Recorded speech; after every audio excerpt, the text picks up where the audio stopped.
Well, another thing I wanted to just start with this picture. Many of you probably know this picture, but if you don't, I want to just alert you to it if you can get to the internet. An astonishing thing happened this week.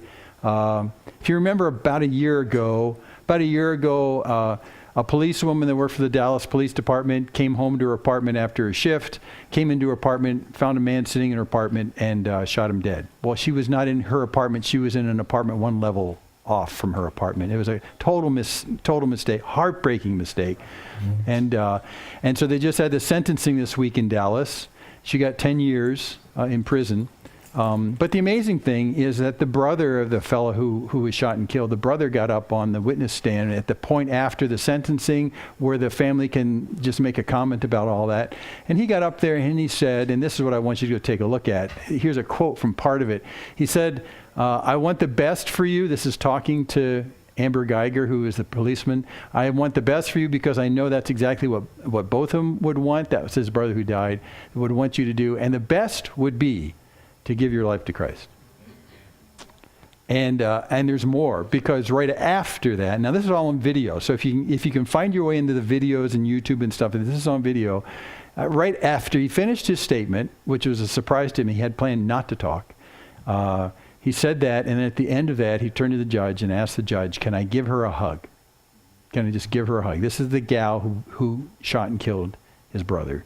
And after a long pause, we think the gears were going in the judge's mind, like she said yes. So he came out of the witness stand, came over and gave her a hug. And it was a hug that went on for a long time. In fact, they separated a couple times and went back together. It was really, and then all of a sudden you hear all this crying in the courtroom. It's really quite a touching scene. It's quite a touching scene. And then, as if that were not enough, the judge came down from the bench to talk to her and said, wait a second. She turned around, she went back into her offices, the chambers behind the courtroom, came back and gave to this woman her own personal Bible, was flipping open to it to John 3:16, which is what I read later, and came over to her at the defense stand right there and brought it up to her and said, start here and just keep reading John. And so, and that judge has gotten in a lot of trouble because of that, a lot of trouble. So anyway, so pray for that whole situation. Probably the most fascinating part of this entire thing that happened this week is the media's response to this is like, well, you can't do that. And what's this all about? And it's like everyone's sort of, well, what was that? You can't do this. And we listen to the broadcasters actually in Dallas talking about, they're talking about it as it's happening and saying, well, I've never seen this before. And the woman caster said, this is breaking me up. I can't speak anymore. It was really quite a touching scene. So this went out over the airwaves this week and is kind of burning in the internet. And people who don't know the Lord just don't know what to make of it. Just don't know what to make of it. So anyway, I just want to alert you to that because that stuff will be gone off the internet. And if you want to find it, Amber Geiger, Guyger.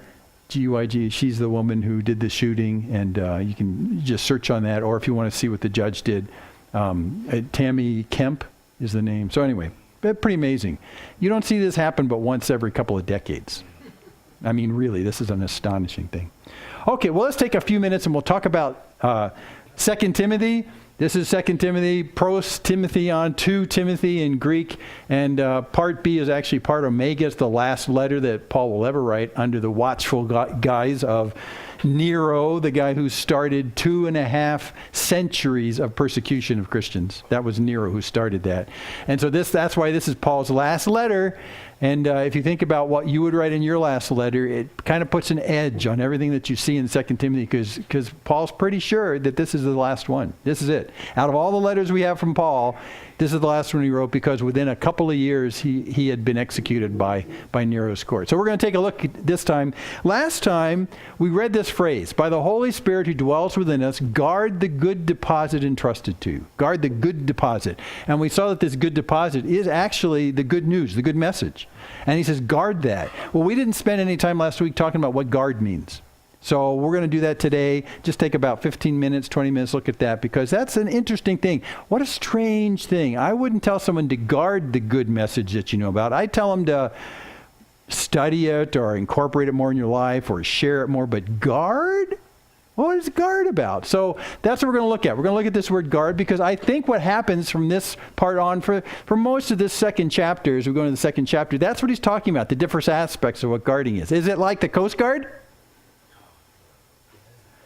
Well, and not really. No, it's not like the Coast Guard. See, this is why in English words, guard, what do I know about guard I know about Coast Guard. We were just in Oregon coast this last summer, and we saw a helicopter just like this go up and down the coast, I think twice a day, just looking to see if there's bad stuff in the surf on the Oregon coast. Coast Guard? No, not that. How about this kind of guard? There we go. No. That's not the guard. You don't think it's that kind of guard? Yeah, I don't think so either. Not really. Okay, so what is the guard he's talking about, and why does he use that particular word? And so this is why a little bit of word study helps some. If you look it up, it's this word philoso, which is translated guard, but it literally means to watch over. It means just to watch something very carefully. And there's 3 words in Greek that are translated guard. This one almost always is used in terms of watching something to prevent it from escaping. That's the idea. So is he saying, this good message, the good news that's been deposited in you, you need to keep it from escaping? Well, not quite. So we're just going to hold that definition for a second, and we're going to look at what comes after this, because he's going to give us some more explicit ideas about what the guarding actually is. But remember, it's primarily to watch over something. So like Johnny Cash said, I keep a close watch on this heart of mine. It's like that. That was my best Johnny Cash. I don't get any, but it's primarily to watch over something. So what are the technicalities of watching over? How do you do this? What's it like? That's what he's going to talk about. So we're going to look at about like half of them this morning, 2 of them, and we'll see. Remember back in 1 Timothy, which we looked at early in the year, he said the same kind of thing. He said, "O Timothy, guard the deposit entrusted to you. Avoid the irreverent babble and the contradictions of what's falsely called knowledge." So we knew from back then that part of the watching over this good message is to not let it be contaminated by this other junk that babbles around you. There's this watchfulness to make sure it doesn't get diluted by that kind of stuff. So let's see exactly what he says, because he's done this twice now.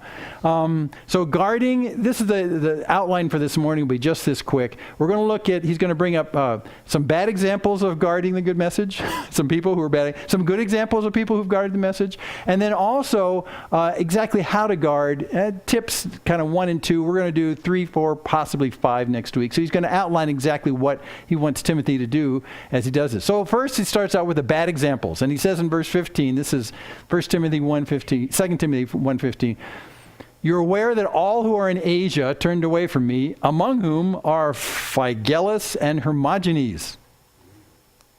Who are Phygellus and Hermogenes? We have no clue. They're not mentioned anywhere else.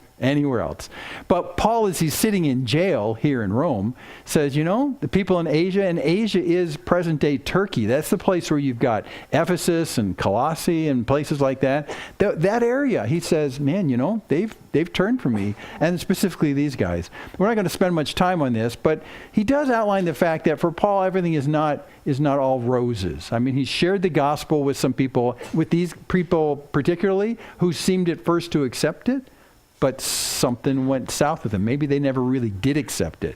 But what he's saying is that here I am in jail and largely abandoned by people that I've invested so much time in. And that's a heartbreak for any of us, and especially for Paul. Why he brings it up here? Because we can't really relate. We can't even research who these guys are. But I have to believe that in the early church, when this letter was being circulated, people knew who these guys were. And it was instructive in some way, but we're not exactly sure how. But people do hear the gospel, they hear the good message, and they may look like they respond, but maybe they really haven't, because that's what happens. But then he moves on to a good example. Verse 16, "May the Lord grant mercy to the household of Onesiphorus, for he often refreshed me and was not ashamed of my chains."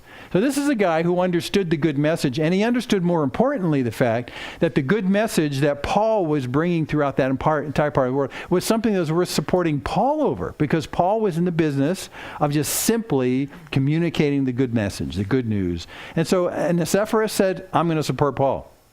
Maybe he knew the fact that those other guys had had forsaken him, gone other ways. We don't really know. But he's saying, if we're going to mention bad examples, let's mention a good example. Onesiphorus, man, he's refreshed me. He has not been ashamed of my chains. In fact, verse 17, when he arrived in Rome, he searched for me earnestly and he found me. Now, this is an interesting comment because this imprisonment of Paul right now, he's in the dungeon. He's in the deep, dark, dank, horrible place. In his previous imprisonment in 1 Timothy, he was just under house arrest. It was like the ankle bracelet version of being in jail. You know, he had to provide his own apartment, but people could come and go freely, but Paul had to stay there. He was under house arrest. Now, he's in a dungeon, think deepest and darkest. So when Onesiphorus goes to Rome to be an encouragement to Paul, it's not apparent where Paul is. So Onesiphorus has to actually go into the prison system, whatever that is, and say, I'm looking for this guy Paul, and I know he's somewhere in your dungeons. Can I find him? Well, of course, that puts himself at tremendous risk.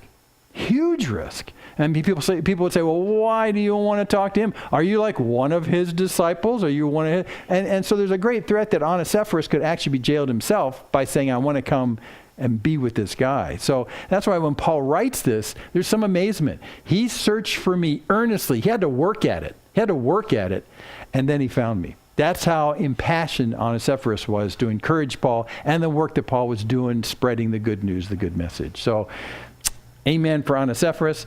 We know very little about him after that as well. But Paul's saying, there are people I've invested in. Some have actually drifted away, but some, like Onesiphorus, said, I don't care what the problem is. I'm going to find my way to Paul, and I'm going to encourage him because I also believe in the process of communicating a good message. Ooh, we'll do that. I'm going to identify with him anyway, even though there's danger to me. May the Lord grant him, this is Onesiphorus, to find mercy from the Lord on that day. When Paul uses that word that day, or Jews do in that particular, like you say, what day is he talking about? This is like the day of judgment, is what's being brought up. That day, that day is coming, that kind of day. So what he's saying is, Onesiphorus, I see what he's done. Maybe you guys have seen what he's done. But I know that on that day when the Lord looks at us, he'll understand what Onesiphorus did, even if a lot of it was unseen by many people. So, the Lord grant him mercy on that day. And then he goes on and says to Timothy, and you well know all the service he rendered at Ephesus.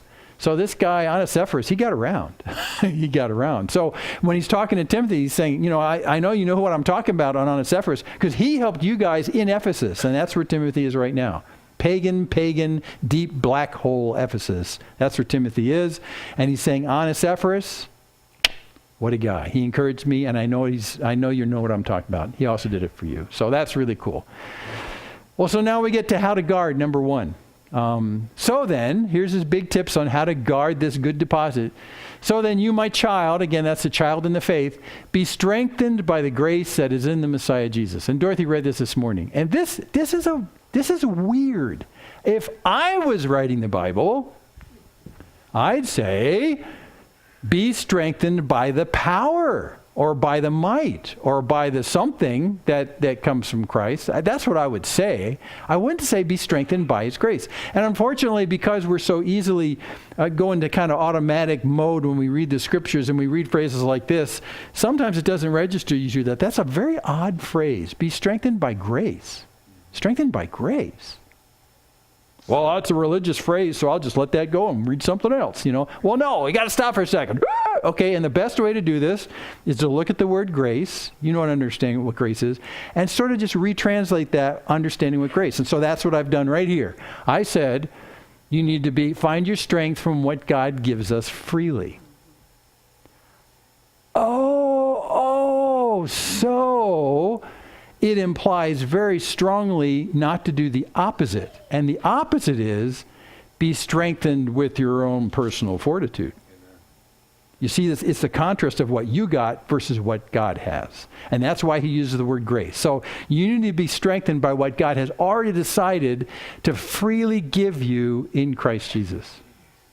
To be that. So when you get into tough situations and your strength is waning, and then you're under a pile of stuff, you can say to yourself when that happens, I just don't have what it takes to meet the needs for this. And we know that's true because we feel that. We feel that come down on us. I just can't handle this more. So what do?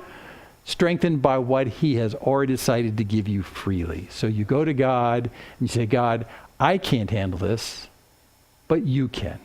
So I'm looking to you to strengthen me. I'm looking to you to give to me what I really don't deserve and I can't earn, but I'm looking to you to meet this, not me. Now this is a gigantic divider in Paul's life. He started out, remember his background? Paul was a man of letters. He was a guy with credentials. He was well taught in the Old Testament. He was a Pharisee. He was raised up and taught by really highfalutin big dudes. He was a man that had real expertise in the scriptures. He could have thought to himself, well, God's now calling me from the Damascus Road experience. He's calling me to take my great expertise in the Bible and go out there to all those heathens who know nothing about that, and I will tell them about the Bible and my expertise. Right? That's what he could have thought. God, good choice. I'm your man. I'm well trained in all this kind of stuff. But then he doesn't do that. He doesn't go off in ministry relying upon his own strength, his own cultured strength as an academic. He doesn't do that at all. In fact, what does he say? We know what he says. He says, when I came to you, I didn't use all that fancy language. Paul knew fancy language. He could have really brought down the whole Old Testament on him with big time words. I mean, he could have done that. He says, I came to you determined to do this, the cross, and just the cross. Talk about what Christ has done. He deliberately put aside his own strength, and he relied on God for his strength. So this is the theme of Paul's story for what he's done for his entire life. You need to be strengthened by what God gives you freely, not what you think you can handle. That's a big, big deal. Now that works not only when you're under a pile, but that works when you're anticipating going into a pile. I mean, you look at something that's in front of you, maybe God's placed this in front of you, and you look at that and say, gee, I can't do that. So we'll just kind of walk around that, right? Well, no. The issue is if God's bringing you in confrontation with whatever that thing is, and you probably have some of these, and I do too, you look at that and say, well, God, I look at that, and I say, I see the value of that, but I can't do that. In fact, I know myself pretty well to know I can't do that. But I'll do this because I can be strengthened by what you freely give to me. Here I go. And then you get in the middle of it, and sure enough, you're right. Oh, I can't do this.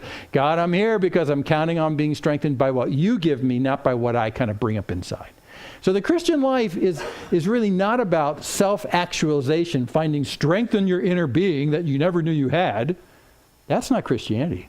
Christianity is letting that person be crucified with Christ and letting Christ himself, the strength of what he gives you, come out. That's biblical Christianity right there. And that's what he's talking about. Be strengthened by the grace that's in the Messiah Jesus.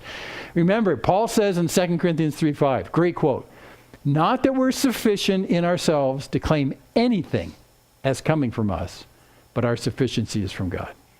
See, that's what allowed Paul to do what he did. It wasn't because he was a highly trained academic and he had a man of fortitude. It was because he said, I'm not sufficient to meet any of these demands. My sufficiency comes from God.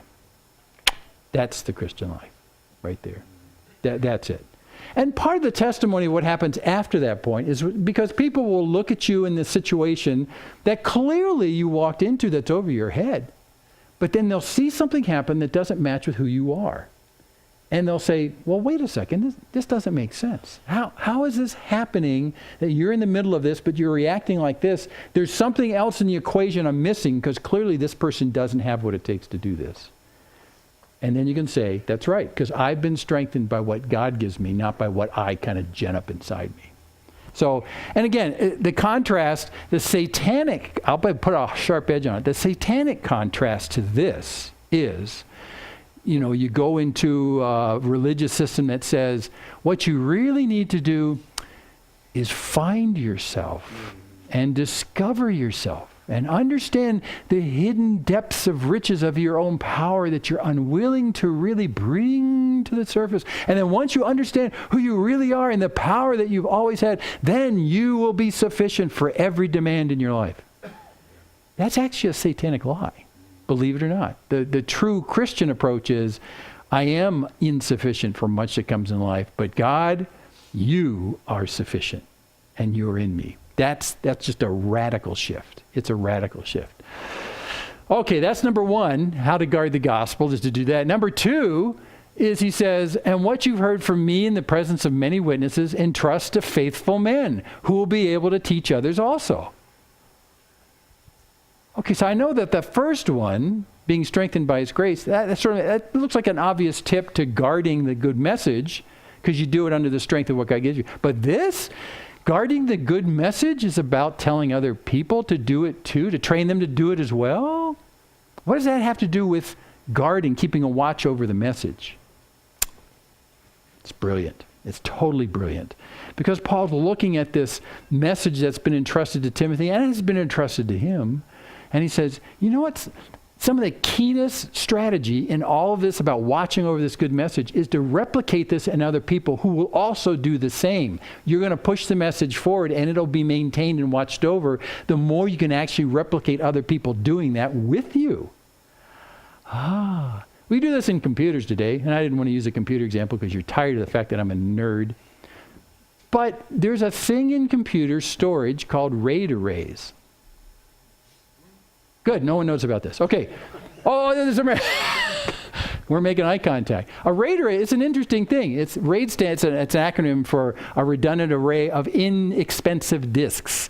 So early in the computer era, they would have disk drives that stored all your stuff, your programs, and they would have a reliability problem. They'd fail and you'd lose all your stuff. So someone early on said, hey, I got an idea. People are making these very inexpensive disks now. Why don't we just buy, like, instead of one disk to store your stuff, let's buy like 5 or 10 disks, and we'll kind of wire them all together. And when you store your programs or your Word documents or whatever you do, it'll go into it won't just go to one disk, which could fail. We'll write it across like 10 disks. And we'll do it in a very clever sort of way so that once you write it in there, what do you say? We do it enough so that if one disk just dies, we can still recreate your document from the 9 that are alive. That's a redundant array of inexpensive disks. Well, so the strategy is, if you want to guard your work, if you want to watch over your work, replicate it. That works in computers. That works in a ton of stuff today. Even when you have phone conversations, your voice gets digitized and it actually duplicates. There's more than just your conversation. You can recreate it based on losses. So Paul's saying one of the key things you can do, Timothy, as someone who's watching over this good message, is entrust it to other men who can also do the same. And that way we kind of push it out and the message won't be endangered by any one of us dropping out. This is brilliant. This is strategy. This is really cool. So this is number 2 on the guard list, is you can guard the gospel, not by, digging a hole in the backyard and sticking the Bible down there and pulling it out later. You can do it by actually investing it in other people like it's been invested in you and deposited in you, and train them so that they can also do the same thing. And this is Paul's strategy all through his ministry, which is why he has a long-standing relationship with Timothy and with so many others. Epaphras that we saw in Colossians and stuff like that. So it's a brilliant strategy. And you look at that and go, well, that makes sense. It's a good thing to do. No, it's a key part of actually watching over the good message and making sure that it goes forward. I'm going to stop on this. There's 2 or 3 more guarding issues he'll talk about next week, really practical for Timothy. But I wanted to use the idea that guarding the gospel is as much about multiplying the deposit with other guardians as well. Now, this is a big deal to me, because as Christians in the Christian community, we usually say, well, yeah, I believe in the good message, the good news. I believe that. And I've got a growing understanding and a handling of what that is. And I don't think there's in danger of that actually leaving me. But have you ever thought about the fact that one of the best things you can do is replicate that in other people who can do the same thing? And we don't normally think that. We just normally think, well, I'm good. I'm good. But how about doing that with others? Now, we always talk about evangelism. Evangelism is where you bring that good message to other people so they can respond to God, respond to Jesus and what it says. But there's a step beyond that, which is not only just that, but then also passing it on to someone so they can pass it on to someone, so they can pass it on to someone. And so the good message is replicated and watched over by more eyes than just your own. That's a big deal. That's a huge motivation to me. That's largely why what we do here on Sunday morning is what we do. We spend so much time talking about the good message because it's not only just important for you and your relationship with God, and that's a huge deal, but it's important in terms of replicating it through you to others that I won't have a chance to do, but you will. You'll have opportunities to do that with other people. So this is an equipping place for us to do exactly what he's talking with Timothy. Find other people in whom you can put the deposit, who will also then replicate the good message. That's part and parcel to the whole idea. Now, I'll just put an aside, since we're talking about church for a second. Through Christendom today, do you realize that the number of churches that spend a significant amount of time on the good message on Sunday mornings are really in a stark minority? A stark minority. And yet we know from early church history, first and second century church history, that when believers got together, they didn't waste time. They got together, they'd have a meal together, which we're doing today. They'd have a meal together, and then they would they'd pray for one another, they'd sing a little bit, and then they would spend the bulk of their time talking about the scriptures. That's what they did. Not so anymore. Not today. Today it seems more in fashion in Christian churches to say, well, what a wonderful community we have, and we'll take that guy who's sort of in charge here, the CEO of the church, and we'll put him up in front, and he'll give us kind of his wisdom of the week, and we'll all feel good about that, then we'll go home. But where's the good message? Just a stark minority of churches. So if you think that what we do here is commonplace in Christendom, it's really not. It's just really not. So soak up the message, soak up the word. That's what we're all about. It reminded me just of one last illustration. I love Ray Bradbury, science fiction writer. He was my guy. He was my fiction writer all through my childhood and in my youth and in through high school. I wrote papers about him in high school. And about the year I was born, he wrote Fahrenheit 451. And Fahrenheit 451, if you don't know the story, 451 Fahrenheit is the temperature at which paper spontaneously combusts. So if you set your oven to 451 degrees F and you stick a piece of paper in there, it'll be fine until the oven gets to 451, and it'll go woof, 451. So that's the temperature that, this was about a dystopian civilization that found books to be a threatening source of information. And so they routinely burned books. It was an interesting kind of had come out of actually World War II and the very dystopian countries that were in World War II. But he was warning about the fact that whenever a government gets involved in trying to throttle your source of information by like burning books, there's a very serious problem going on. It's an interesting book. It's a very interesting book. But what I was really impressed with at the end of the book, you think there's no hope. This totalitarian government has succeeded in burning all the books, and books are now illegal. If you show up in public carrying one, you can be executed. I mean, it's really, really bad. It's a nasty place. What is the hope of all the great stuff that we have in books? And at the end of the story, the hero goes off to this very rural area. I mean, we're talking tents and little villages and people living out in the woods, basically. And he goes out there and he sees people walking around out there reciting books to themselves that they have memorized so that they could preserve the contents of these books. And they would walk around and they would recite what they'd memorized to make sure they wouldn't lose what they'd memorized, and they'd recite it over and over. And some of the greatest works of all humanity, these guys had dedicated their lives to watching over by memorizing them and washing them through their memory over and over again. And they purposed to make sure that they guarded over the literature of humanity by incorporating it inside themselves. And I remember reading that at the time going, wait a second, there's theology in this. There's theology in this. Because in the same way that the great good message has been deposited in you, one of the ways that it stays in you and it grows and it deepens is by you reciting it to yourself. Now, you may not be a memorizer. I'll strongly endorse memorizing scriptures. But if you can just do the part about where you just walk around and read it, just revisit it. There's passages of Scripture that I wished I could memorize, and when I start to think about them and I can't think exactly how it goes, I go, I got to read this. And so I grab my Bible and I go back and I start reading it. Lots of Hebrews is like that for me. The book of Hebrews, I love the book of Hebrews. But there's not much of it that's stuck in my head memorized-wise. Maybe one of these days I'll do more work at that. But I go back to it and go, oh, yes, let us therefore draw near with confidence to the throne of grace that we might receive mercy and find grace to help in time of need. That's great. That's the only verse I know in Hebrews. But I love that verse. I love that verse. Let's draw near with confidence to the throne of grace. So in the same way in Fahrenheit 451, the idea of watching over the good message is also the idea of just having it be an active, recited part of your life.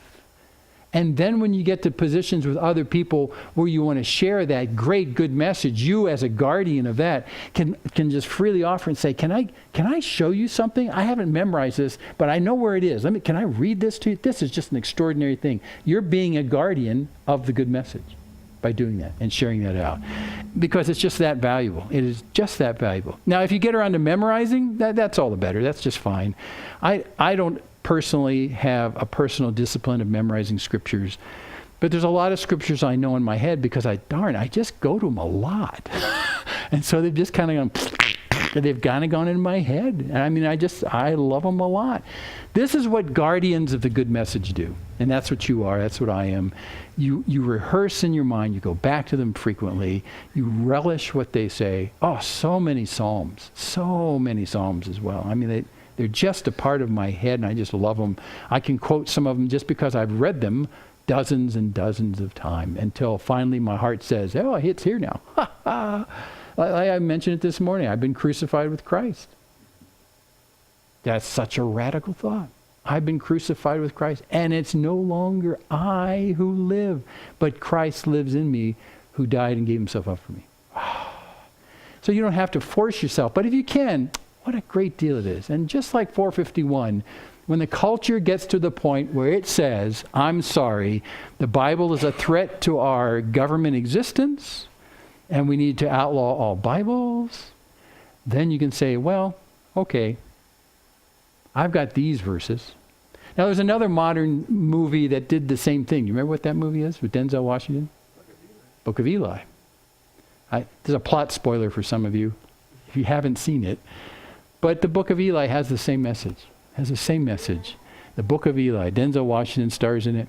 And the same kind of idea. But this one specifically isn't the great world literature like Fahrenheit 451. This is the Bible. It's the Bible. So if you haven't seen that, that's kind of a fascinating thing. So the whole idea is that there is a time coming where indeed we may be the only guardians of the good message. And the written versions of it may be outlawed. In that particular case, we're walking references to the grace of God and the good message of what he's all about. That's what Paul is saying to Timothy, you need to be. Because, interestingly enough, they're on the cusp of going into exactly that dystopian future under Nero and then the Caesars that come after him. And also, interestingly enough, during this time with Timothy and Paul, there weren't a lot of written scriptures in circulation. I mean, there just really wasn't. Like we have Bibles right now we can read. During that time with Paul and Timothy, the good message literally was a verbal deposit in people's lives who walked somewhere else and verbally talked about it. It was largely a verbal propagation from that time. So when Paul says this deposit that's been put inside, that literally is it during the time of Paul. It's what they could say. Which is why Paul said, when I came to you, I did not open up the Torah and read to you Genesis or Exodus. What I did was I gave you a simpler, more powerful, poignant message about the cross. That's key.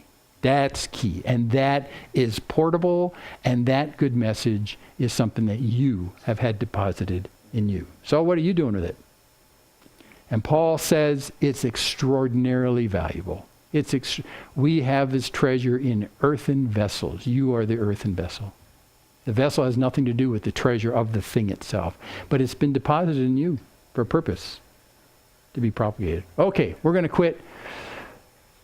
And I just wanted to give you a couple verses. Jesus talks about the value of this deposit. John 8:31, Jesus said to the Jews who had believed him, if you abide in my word, you truly are my disciples. So we're talking about the value of this good message that's been deposited in you. And Jesus highlighted it. It's his word. His word, super important. In another place, well, I didn't finish this. The most quoted phrase in the entire Bible comes right after that.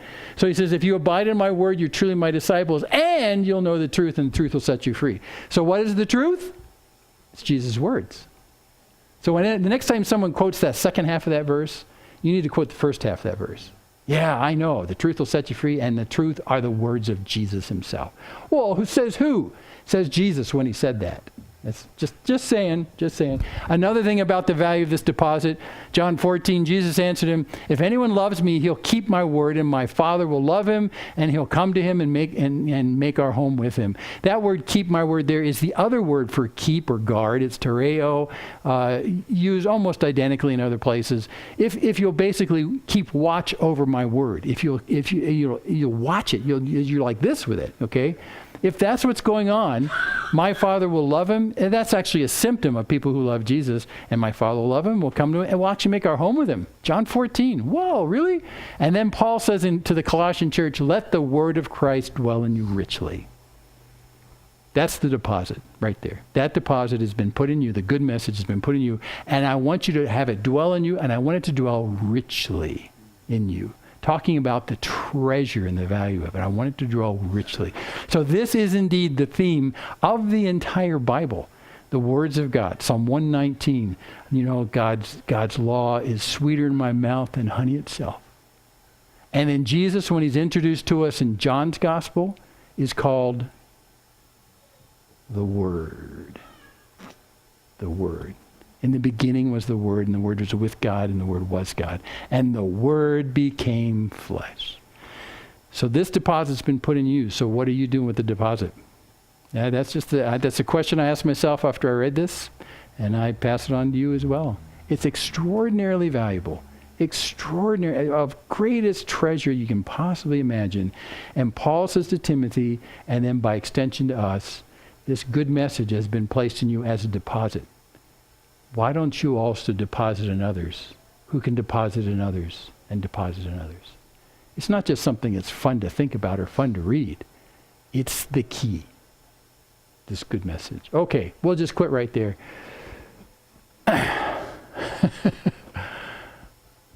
Man doesn't live by bread alone. But by what? Every word. By God's word. A man lives by every word that comes from the mouth of God. That's how central it is to humanity.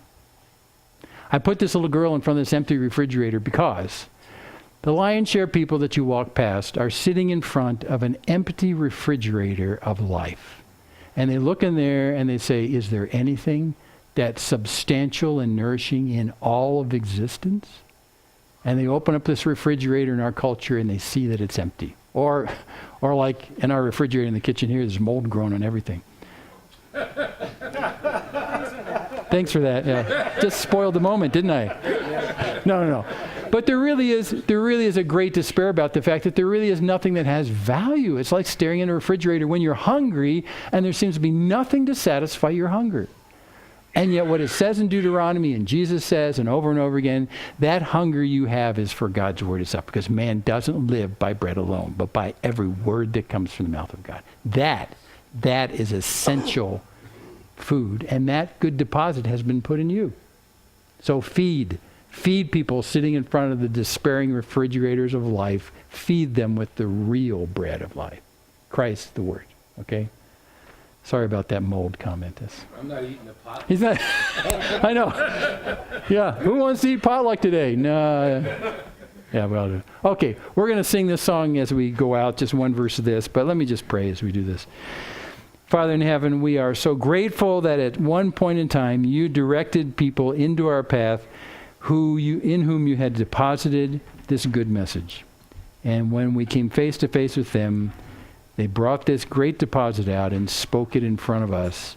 And something in us changed as your Spirit brought us to an understanding of the value of your word. And suddenly it tasted as though it had substance and was necessary for my core nourishment, your word itself.